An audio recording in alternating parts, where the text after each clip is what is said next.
London में ना बहुत ठंडी पड़ती है। मैं एक स्टोरी आपको बता रहा हूं। लंदन में बहुत ठंडी पड़ती है। एक बूढ़ा मजदूर था, भीख मांगता था, गुजारा करता था। एक दिन रात को एक सेठ आ रहा था और उसने देखा कि बर्फ बारिश हो रही है, लेकिन फिर भी एक बूढ़ा मजदूर जो भीख मांग के गुजारा करता था, एक पतले कपड़े पहने हुए, ठिठुराते हुए उस बर्फ में बड़े आराम से मुस्कुरा रहा था। ठंडी से पूरी एकदम उसकी बदन लहरा रही थी, कांप रहा था, लेकिन फिर भी मुस्कुरा रहा था। वो सेठ उसके पास जाता है और बोलता, माय डियर फ्रेंड, इतनी बड़ी ठंडी है, उसके बाद भी आपको ठंडी नहीं लग रही है? वो मुस्कुराता है, बोलता, भाई साहब मैं तो ऐसे ही रहता हूं। बोले, यार मैं हाथ बाहर निकाल रहा हूं, बिना ग्लव्स के हाथ जम जा रहे हैं, तू जी कैसे रहा है? बोला, मेरी आदत हो गई है। उसको देख के उस सेठ को बड़ी दया आ जाती है और सेठ बोलता है, यार तू टेंशन मत ले, तेरा गुजारा मैं करवाऊंगा। अभी मैं घर जाता हूं, तेरे लिए बढ़िया सा कंबल भेजता हूं। और वो खुश हो गया। सोचा, यार अब कंबल मिल जाएगा तो फिर थोड़ी सी राहत मिल जाएगी, मजे आ जाएंगे। सेठ ने वादा किया, गाड़ी पे बैठा, महज 1 किलोमीटर के अंदर सेठ का घर था। वो घर में चला गया। भूल गया सेठ कि उसने किसी गरीब इंसान को ठंड में ठुठुराते हुए वादा किया था कि उसको एक कंबल भी देना है। सेठ गया, पार्टी उटी किया, भूल गया, रात को सो गया। सुबह जगते उसको एकाएक याद आई कि रात को एक मैं गरीब इंसान से मिला था और उसको मैंने कंबल देने का वादा किया था। बड़ा अफसोस हुआ उसको कि यार मैं उसके पास जाके कंबल नहीं दे पाया। वो घर से दौड़ते दौड़ते जो सबसे मोटा कंबल है लेके आता है और जब चौराहे पे जाता है, देखता है वो मजदूर किसान मर गया होता है। जबकि 20 साल से उसी तरीके से हर ठंडी को वो गुजार दिया करता था, लेकिन एक दिन के अंदर ऐसा क्या हो गया, वो मर गया। नीचे एक पर्ची रखी हुई थी, वो पर्ची उठाता है और उसमें लिखा होता है कि काश तूने कंबल न देने का वादा कर दिया होता, जैसे 20 साल ठंड गुजार दिया, एक दिन भी गुजार दिया होता। ये जो होप और आस होती है ना मेरे दोस्त, ये जो होप और आशाएं होती है ना, ये आशाएं देने के बाद अगर कोई पूरा ना करे तो बड़ा दर्द होता है। यस या नो? और हम मैक्सिमम उन गरीब तबकों को ज्वाइन कराते हैं, मिडिल क्लास लोगों को ज्वाइन कराते हैं, अपर मिडिल क्लास लोगों को ज्वाइन कराते हैं, जो लोग अपने सपनों के साथ समझौता करके जिंदगी जी रहे होते हैं। और उन्हें हम एक आस दिलाते हैं, उनके सपनों को जगा के बोलते हैं, आजा एसलीपीएस वेलनेस में, तेरे सपने पूरे हो जाएंगे। मैं रियल बताऊं, अगर उनके सपने पूरे ना हुए ना, तो शायद वो पहले जैसे थे उससे बड़ा दर्द उनको होगा। और ये पाप नेटवर्कर को बहुत लगता है। ये बात मैं समझ रहा था, ये बात मुझे समझ में आ गई थी। मुझे भी लगा था यहाँ पे यार करियर नहीं बन सकता, यहाँ फालतू के लोग हैं। और उसी समय सन 2016 में, जून 2016 में मुझे एसलीपीएस वेलनेस को देखने का मौका मिला। मैं ऊपर वाले से बोल रहा था कि भगवान एक ऐसी अपॉर्चुनिटी दे दे जहाँ पे प्लेटफॉर्म एटलीस्ट सही हो। मैं लोगों के साथ गलत नहीं होने दूंगा, और रही बात सिखाने की तो मैं जान लगा दूंगा और लोगों को सिखाऊंगा। और मेरे दोस्त, जून 2016 में इस बिजनेस एसलीपीएस वेलनेस जैसे बेहतरीन प्लेटफॉर्म की शुरुआत हुई। आज लगभग 5 साल हुए। 5 साल के अंदर 8 लाख लोगों का नेटवर्क खड़ा हो चुका है। 8 लाख लोग साथ जुड़े हैं, ये कोई बड़ी बात नहीं है। सबसे खुशी की बात है कि वो लोग जो मिडिल क्लास फैमिली से बिलोंग किया करते थे, जो नॉर्मल जगह से बिलोंग किया करते थे, 5-10 हज़ार की नौकरी किया करते थे, उनको हमने इस बनारस की धरती से उठाया था, उनका साथ मिला था, काम की शुरुआत किए थे। आज पूरे वाराणसी के अंदर लगभग 35 करोड़पति बन चुके हैं। ये पावर है एसलीपीएस वेलनेस में। मैंने इस बिजनेस से कितना कमाया ये कोई मायने नहीं रखता, लेकिन मायने ये रखता है कि आज मेरी टीम के अंदर 2500 से ज्यादा लोग हैं जो लखपति बन चुके हैं। ये मेरे लिए गर्व की बात है। आज लगातार सक्सेस का कारवां बना हुआ है। ऐसा हुआ क्यों? ऐसा कैसे हो पाया? ऐसा चमत्कार कैसे हुआ? फ्रेंड, हमने कुछ नहीं किया। हमने वो एजुकेशन जो इस इंडस्ट्री में सफल होने के लिए चाहिए, वो एजुकेशन केवल लोगों के अंदर ट्रांसफर किया है। और मैं आपको भी बताना चाहूंगा, गुमराह मत हो।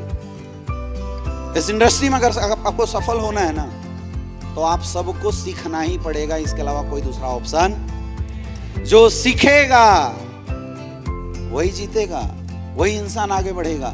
और जो नहीं सीखेगा, देखो शोर हल्ला गुल्ला से नेटवर्किंग पहले होता था। आपने सुना होगा कि एमएलए में गधे भी पजेरी खाते हैं, सुना है? कितने लोगों ने सुना है? सुना है ना? अब नहीं खा सकते। अब गधे बन के अगर आप सोचो कि पजेरी खा लेंगे, अब नहीं हो सकता। 50 लोग मुंह फाड़ के फेसबुक पे चल रहे हैं, तुरंत टीम नीचे से खिसक के भाग जाएगी। समझ में आ रहा है? अब तो पजेरी वही खाएगा जिसमें होगा दम।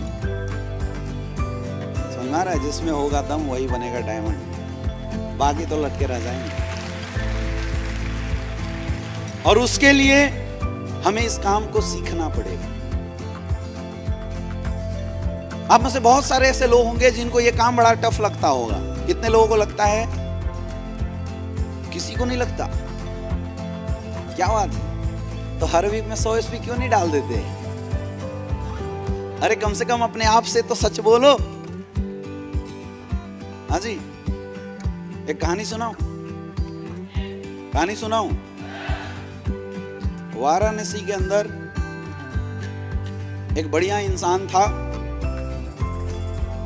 ये कहानी उनके लिए जिन्होंने 100 एसपी नहीं निकालते और फिर भी हाथ नहीं उठाया।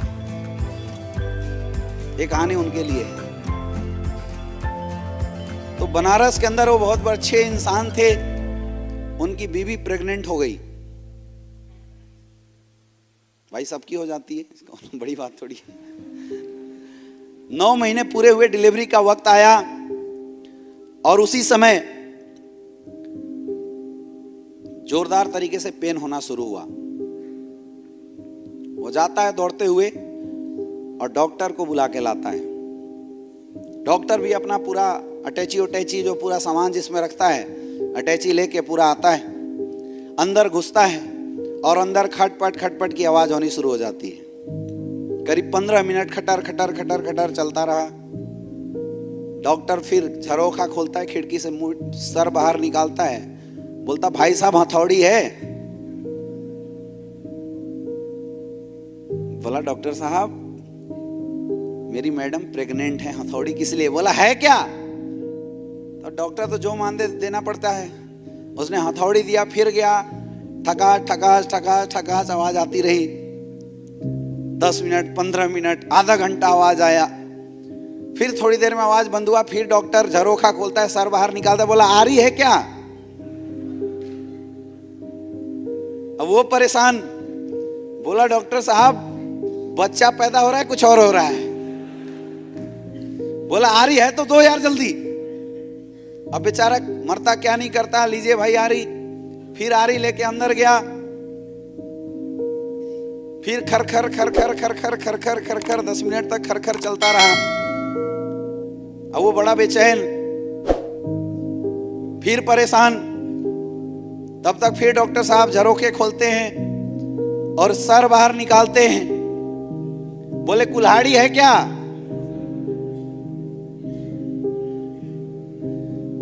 अब ये झल्ला जाता है कुल्हाड़ी का नाम सुनते। बोला डॉक्टर तू पहले बाहर आ, बच्चा बाद में होगा, पहले तू बाहर आ। बोला यार जल्दी से कुल्हाड़ी दो। वो झल्लाया, बोला तू बच्चा पैदा कर रहा है, कुछ और पैदा कर रहा है। बोला कब खोलोगे दरवाजा? बोला दरवाजा की बात छोड़, जो पेटी लेके आया था उसका ताला लॉक हो गया, पहले ताला तो खोल लूं।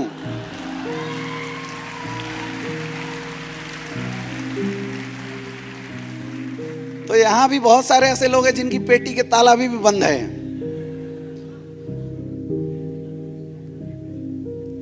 तो डायमंड कैसे बनना है वो तो बाद में सिखाएंगे रवि जी। पहले तो इनको सिखाना पड़ेगा उस पेटी का ताला खोलना कैसे है। आया ना? पहले वो ताला खोलना पड़ेगा। पता ही नहीं है किसी को कि हम सही बोल रहे हैं गलत बोल रहे हैं। बोला डायमंड बनना चाहते हो? यस। तुम डायमंड नहीं बन पाओगे? यस।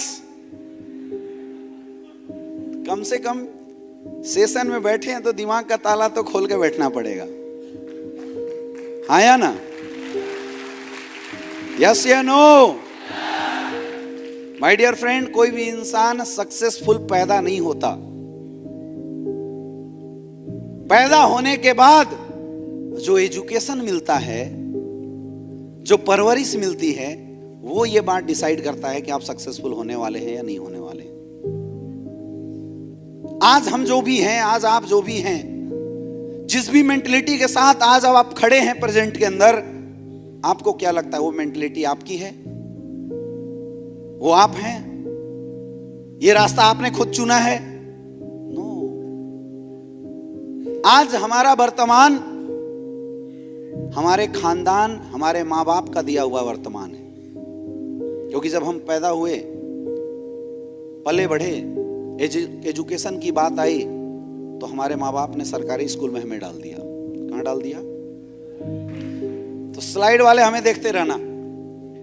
तो हम जहां भी आज पले बढ़े हैं, वो परिस्थितियां हमें ऐसा बनाई है। क्योंकि जब हम पैदा हुए तो हमें क्या माँ बाप ने सरकारी स्कूल में डाल दिया।